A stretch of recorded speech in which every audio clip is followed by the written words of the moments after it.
Hey mga brods, ito nga pong si Robert Bolica, ang isa nga po sa mga minamata ngayon ng SMB. Bakit nga ba? Alam naman natin malakas ng SMB, sa katunayan nga, diba, advance na sila sa semifinals versus Rain or Shine and last two painters, kung saan natalo na lang Terra Firma J. Pero ito pang si Robert Bolic, na alam ko na gusto rin itong bumawi next season dahil syempre nalaglag nga rin sila ngayong quarterfinals mga kabrod. So dismay rin talaga ito pong si Robert Bolic, at alam ko nga na naghahangad din ito ng magandang offer din mga kabrods. Kung napapansin nyo or kung natatandaan nyo, ito pong si Bolic, diba, dapat nga nasa Japan bilig na sana naglalaro ito ngayon, pero mas pinili niya dito sa Pinas dahil syempre nandito ang kanyang pamilya para mas malapit siya. At yun nga, inofferan ito ng NLEX Road Warriors ng maganda mga kabrods, kaya napabalik agad ito pong si Robert Bolic. Dali-dali itong nag-impake at bumalik sa Pinas. So ngayon, muntik-muntikan na rin niyang madara sana ang NLEX Road Warriors ngayong semifinal sana mga brods, kaso yun lang, kinapos sila sa huli. So ito pong si Bolic ay gusto rin na ito yung champion team din mga kabrods. Once niya kasi na offer naman ito ng malaki, ay syempre mga brods, dun siya pupunta. So ang SMB, isa nga ito sa mga nag-offer din talaga kay Robert Bolic. Dati pa ito mga kabrods, hindi nga lang ito natuloy dahil na-offeran agad ito sa Japan bilig. Ito pong si Bolic mga brods, kung matatandaan yon, kaso nga lang hindi na yun natuloy. So ito na nga, nung itong bumalik na si Bolic, bigla naman silang inunahan ng NLEX Road Warriors, kaya hindi sila nakapag-offer agad kay Robert Bolic dahil yun nga, iba-ibang players yung mga kinukuha ngayon ng SMB.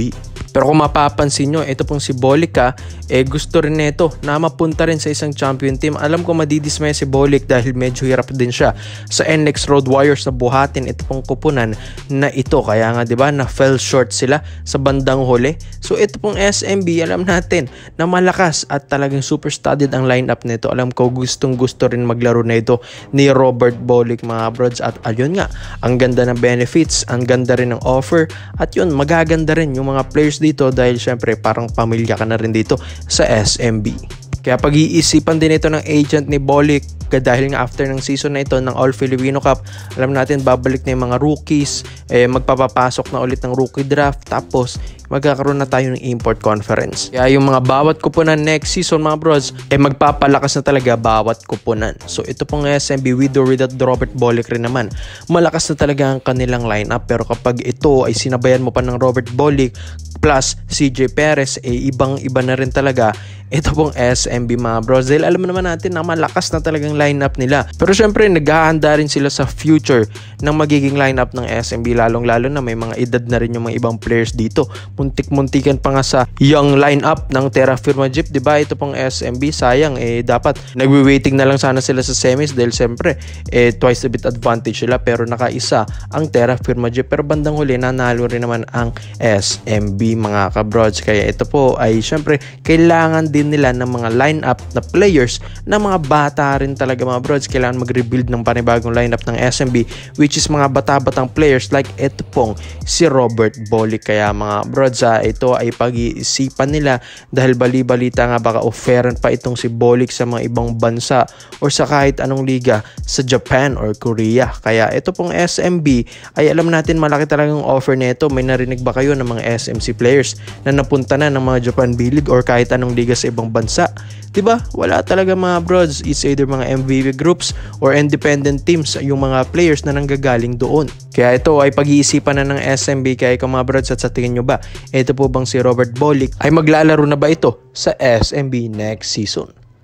So dito naman po tayo sa kabilang naman natin mga kabrods. Bali-balita nga, ito pong si Kevin Kiambao ay gusto nga paglaruin ito dito sa PBA, kung saan siya ay pinipilit rin ng mga agent at ibang mga players dito sa ating bansa na dito na siya magpa-draft. Pero ang hirap din kasi dahil ito pong si Kevin Kiambao ay napaka sikat na rin ito nung ito ay naglaro doon sa SGA or sa Strong Group Reality Philippines mga broad, kung saan puro NBA yung mga kakampi niya dyan, pero siya pa rin ang nagra-rise mga kabrods. Kaya dito sa ating papalapit na PBA Rookie Draft 2024 mga kabrods, ay dito na nga matitest kung magpapadraft ba ito pong si Kevin Kiambao sa PBA mga kabrods. Dahil ito nga pong PBA, alam natin na ito pong liga na ito ay sabi nga nila pabagsak na, kaya siguro ay ito pong mga ibang players net ay pumupunta na ng ibang bansa. So sayang din mga brods dahil mahal natin ang ating liga or ating pambansang liga.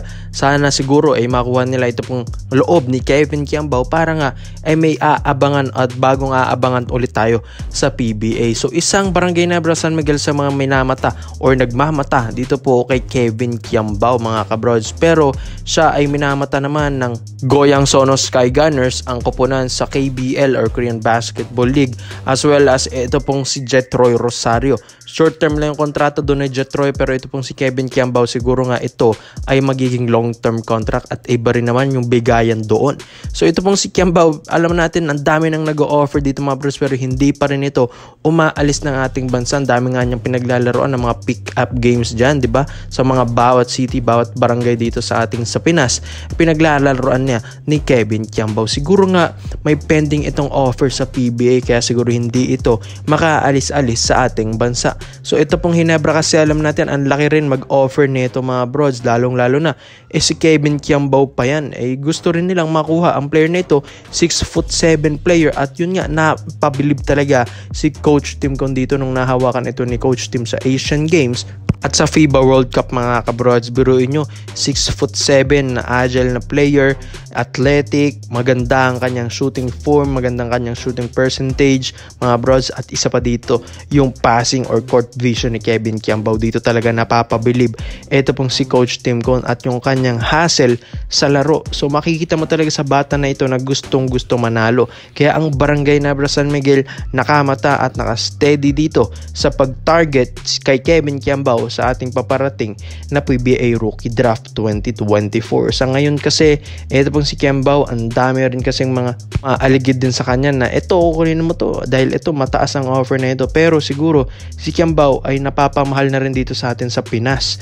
Kung tutuusin, kung marami ng offers ito, bakit hindi ito pinatos agad ni Kiambao? Dahil syempre, dito pa rin siya. Sabi nga nila baka maglaro pa ito isang taon sa UAAP dahil ganyan niya kamahal ang kanyang school, alma mater, at dito rin sa Pinas ganito rin niya kamahal ang ating bansa. Kaya sana na ito pong PBA at ang Barangay Nebra San Miguel makakonvince sana nila ito pong si Kiambao sa paparating na PBA Rookie Draft para nga naman magtuloy-tuloy na ang pag-angat ulit ng PBA, lalong-lalo na independent team na pumasok din ngayong semifinals. Ito pong Rain or Shine Elasto Painters against SMB mga bro. Sa kabila naman, Hinebra versus Meralco both. So maganda-ganda ang ating semifinal series. Sana nga magtuloy-tuloy na ito pong mga paglago ng independent teams dito sa PBA. Tapos ito pong Terra Firma Jeep, diba, nakapasok pa ng quarterfinals para naman bumalik ang sigla ng ating liga. Tapos si Kiambao ay makakapasok na rin. So maganda-ganda ito mga brods. Kaya komento mo lang ang opinion mo dito mga brods sa Kevin Kiambao to Barangay Nebra San Miguel na ba?